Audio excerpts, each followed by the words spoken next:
Dans cette leçon, nous allons voir comment tester la présence d'ion carbonate, d'ion sulfate et d'ion nitrate. Pour tester la présence d'ion carbonate, ajoutez de l'acide dilué et injectez le gaz produit dans de l'eau de chaux.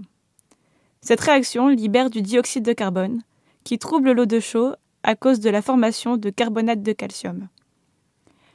La plupart des carbonates étant insolubles dans l'eau, vous travaillerez sûrement avec des solides plutôt qu'avec des solutions. Afin de tester la présence d'ion sulfate, ajoutez quelques gouttes de solution de chlorure de barium. Le précipité blanc formé est du sulfate de barium, connu pour son insolubilité dans l'eau. Rédigez les équations correspondant aux réactions précédentes et reprenez la leçon lorsque vous avez fini.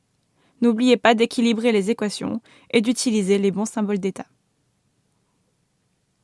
Les ions carbonates réagissent avec l'acide pour produire du dioxyde de carbone gazeux et de l'eau.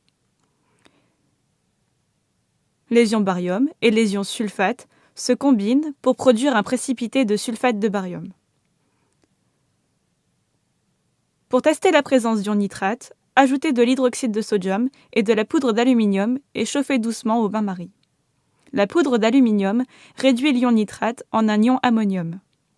L'ion ammonium réagit ensuite avec l'ion hydroxyde pour donner de l'ammoniac. La présence d'ammoniac peut être mise en évidence en utilisant un papier de tournesol humide rouge qui vire au bleu. Vous pouvez plonger une tige de verre dans de l'acide chlorhydrique concentré et le placer près de l'embouchure du récipient. Du chlorure d'ammonium devrait être créé sous la forme d'une fumée blanche s'il y a présence d'ammoniac. La création de dioxyde de carbone suite à l'ajout d'acide dilué confirme la présence de carbonate.